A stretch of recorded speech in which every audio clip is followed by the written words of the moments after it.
আমরা যেরকম 21-এ পদক দিই, 26-এ মার্চ পদক দিই, আপনাদের স্ব ডিস্ট্রিক্ট কিন্তু এরকম অনেক ঘটনা ঘটে। যেমন একটা ছেলে, সে উদাহরণ হিসেবে বলছে, একটা মানুষ হয়তো হঠাৎ করে পুকুরে পড়ে গিয়েছে, বা একটা পশু একটা পুকুরে পড়ে গিয়েছে, একটা মানুষ নিজের রিস্ক নিয়ে ওই মানুষটাকে যে পড়ে গেছে তাকে রক্ষা করলো। অথবা ঝড়ে একটা গাছ পড়ে রাস্তা বন্ধ হয়ে গেছে, গ্রামের মানুষ হাঁটাচলা করতে পারছে না, কয়েকটা ছেলে মিলে সুন্দর করে গাছটাকে সরিয়ে রাস্তাটাকে আবার ঠিক করে দিল।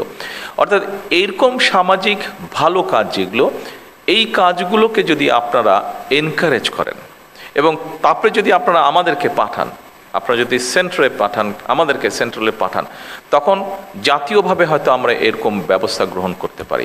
ম্যাট্রিক পরীক্ষা আমরা জানি বিভিন্ন সময় অনেক সময় অনেক ইনসিডেন্ট ঘটে থাকে।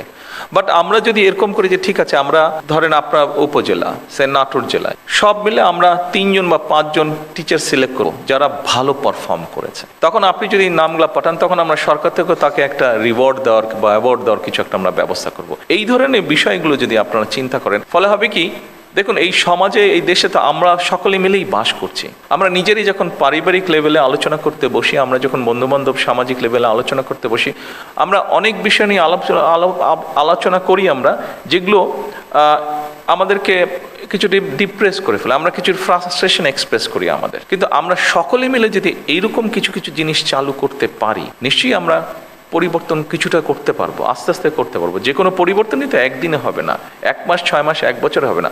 কিন্তু আমরা যদি, আমার ধারণা এটা, আমি যেহেতু অনেকদিন আমাকে বাইরে থাকতে হয়েছে, আমি দেখেছি সেই সব দেশে এরকম প্র্যাকটিস করে তারা, এরকম ছোট ছোট জিনিস হতে থাকে যেগুলো সমাজে অনেক ভ্যালু অ্যাড করে। কাজেই আপনারা যদি এই উদ্যোগগুলো গ্রহণ করেন, আমরা এখান থেকে আপনাদেরকে সাপোর্ট দিতে পারবো ইনশাল্লাহ।